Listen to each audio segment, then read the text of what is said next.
দর্শক আসসালামু আলাইকুম। তুমুল হট্টগোল হয়েছে আজকে সংসদে।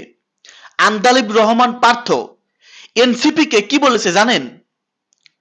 আপনারা জেনজিকে প্রতিনিধিত্ব করেন, জামাত জেনারেশন হয়ে যায় না। কি কথা দেখেছেন? আপনারা জেনজিকে প্রতিনিধিত্ব করেন, জামাত জেনারেশন হয়ে যায় না। হ্যাঁ, এই কথা বলেছেন বিএনপির জোটের একজন প্রার্থী আন্দালিব রহমান পার্থ। আপনাদের সুবিধার্থে আমি এখানে তার ছবি দিয়ে দিচ্ছি এবং অপর পাশে হাসনাত আব্দুল্লাহর ছবি দিয়ে দিচ্ছি। আমি হাসনাত আব্দুল্লাহর ছবি কেন দিলাম? কারণ আন্দালিব রহমান পার্থর এই কথার বিপরীতে হাসনাত আব্দুল্লাহ একটা বক্তব্য দিয়েছে, আগুন ঝরা বক্তব্য।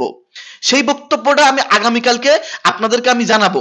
আজকে আন্দালিব রহমান পার্থ হাসনাত আব্দুল্লাহকে, এনসিপি কে, জামাতকে এবং 1971 সালে যারা মনে করেন পরাজিত হয়েছিল তাদেরকে উদ্দেশ্য করে পয়েন্ট ভিউ রেখে পয়েন্ট বাই পয়েন্টে কথা বলেছেন আন্দালিব রহমান পার্থ। আমি আবারও বলছি, এই কথার বিপরীতে হাসনাত আব্দুল্লাহ অনেক গুরুত্বপূর্ণ কথা বলেছে। এই পরের ভিডিওতেই আমি আপলোড করব হাসনাত আব্দুল্লাহ সেই কথা নিয়ে। আজকে আমি আপনাদেরকে জানাবো আন্দালিব রহমান পার্থ তিনি কি বলেছেন। যে সংসদে এত হট্টগোল হলো, আপনারা শুনতে থাকুন। জেনজিকে প্রতিনিধিত্ব করেন, জামাত জেনারেশন হয়ে যাবেন না, সংসদে আন্দালিব রহমান পার্থ। বিএনপিকে জুলাই গণ অভ্যুত্থানের বিরুদ্ধে নিয়ে যাওয়ার পায়তারা দেখতে পাচ্ছেন বলে সংসদে অভিযোগ করেছেন বাংলাদেশ জাতীয় পার্টি বিজেপির চেয়ারম্যান আন্দালিব রহমান পার্থ। তিনি বলেন, আমাদের জুলাইয়ের বিরুদ্ধে নিয়ে যাওয়ার একটা পায়তারা দেখতে পাচ্ছি। ঠিক আওয়ামী লীগ সরকারের কথা মনে পড়ে যায়। আমরা যদি কোনো কথা বলতাম, বলতো যুদ্ধাপরাধের বিচার চায় না। আমরা বলতাম তেলের দাম কত, যুদ্ধাপরাধের বিচার চায় না। আমি অনেকখানি ওই আচরণটাই দেখতে পাচ্ছি।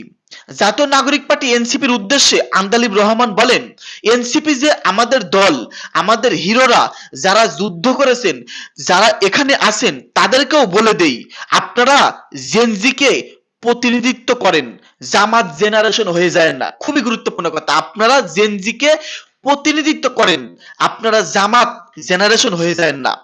এই কথা এনসিপি কে বলেছে।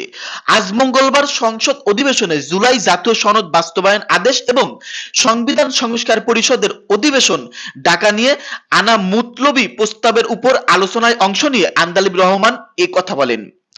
জুলাই সনদের সঙ্গে মৌলিক আপত্তি না থাকলেও বাস্তবায়নের প্রক্রিয়া নিয়ে সমস্যা রয়েছে বলে দাবি করেন আন্দালিব রহমান।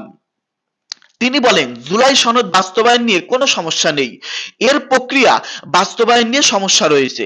আপনারা বিরোধী দল কোন প্রক্রিয়ায় করতে চাইছেন? আপনাদের নোট অফ ডিসেন্ট আপত্তি আগে থেকেই দেওয়া। আপনারা সে সময় বিপ্লবী সরকার কারণ করেন নাই কেন? সাধারণ সরকারে গেলেন কেন? অন্তর্বর্তীকালীন বিপ্লবী সরকার করতেন, ছিঁড়ে ফেলে দিতেন সংবিধানকে, নতুন করে সংবিধান বানাতেন। পুরনো সংবিধান থেকে আপনারা সংবিধানকেই বাতিল করে দিতে চাচ্ছেন, এটা আসলে হয় না। আপনারা কথাগুলো বোঝার চেষ্টা করবেন, খুবই গুরুত্বপূর্ণ কথা ভাই। সংবিধান প্রণয়নের ইতিহাস টেনে আন্দালিব রহমান পার্থ আরো বলেন, ৭২-এর সংবিধান তৈরির সময় রাষ্ট্রপতির ক্ষমতা কমানোর বিষয়টি উল্লেখ করে বলি, রাষ্ট্রপতির ক্ষমতা কমাতে গিয়ে আমরা প্রধানমন্ত্রী বা মন্ত্রী পরিষদের ক্ষমতা অনেকাংশে বাড়িয়ে দিয়েছি। এ কারণে আমরা অনুধাবন করেছি পরিবর্তনের। আমরা মনে করি পরিবর্তন প্রয়োজন। সংবিধান ও জুলাই সনদকে সমন্বয় করে আমাদের এগিয়ে যেতে হবে। সংবিধান সংস্কার পরিষদের বৈধতাও নিয়েও প্রশ্ন তোলেন আন্দালিব রহমান। তিনি বলেন, সংবিধান সংস্কার পরিষদ কোথা থেকে হতে আসছে? সচরাচর আমরা যেভাবে সংবিধান পরিবর্তন করি আমরা সেখানে থাকতে চেয়েছি, আমরা সেভাবে করব। আপনারা বসেন, আমাদের আপত্তি আছে সেগুলো নিয়ে কথা বলি। মানে আপনাদের আপত্তি আছে সেগুলো নিয়ে কথা বলেন। গণভোট প্রসঙ্গে আন্দালিব রহমান পার্থ বললেন, মানে তিনি প্রত্যেকটা পয়েন্ট নিয়ে কথা বলেছেন। গণভোট প্রসঙ্গে আন্দালিব রহমান পার্থ বলেন, গণভোটে ৭০% হ্যাঁ ভোট পড়লেও সংবিধান পরিবর্তনের জন্য ৫১% তাদের বিএনপি জোট দিয়েছেন। তিনি অভিযোগ করেন, অন্তর্বর্তী সরকার জনগণকে হ্যাঁ ভোট দিতে বাধ্য করেছেন। জুলাই গণ অভ্যুত্থানের প্রতি শ্রদ্ধা জানিয়ে বিজেপির চেয়ারম্যান বলেন, ১৭ বছর আমরা কষ্ট করছি, এখানে আমরা ভাইয়েরা অনেক বেশি কষ্ট করেছে। আমরা জেলে গিয়েছি, আন্দোলনে ছিলাম, ২০ দলে ছিলাম, ৪ দলে ছিলাম অনেক আগে থেকে। আমরা চাই না একটা প্রক্রিয়া সংবিধানকে ছুঁড়ে ফেলে দেওয়া হোক। সংবিধানকে ছুঁড়ে ফেলবো কেন? আন্দালিব রহমান বলেন, সংবিধান কি মনে করায় দেয় ৭১-এর পরাজয়ের দলিল? খুবই গুরুত্বপূর্ণ। সংবিধান কি মনে করিয়ে দেয় ৭১ পরাজয় মানে পরাজিতর দলিল? এটা জামাতকে বলেছে। মানে জামাত যে ১৯৭১ সালে বিরোধিতা করেছে মুক্তিযুদ্ধের, মানে এই কথা তিনি টেনে বলতেছেন। সংবিধান কি মনে করিয়ে দেয় ৭১-এর পরাজয়ের দলিল? আমি সংবিধান কেন ছুঁড়ে ফেলে দেব?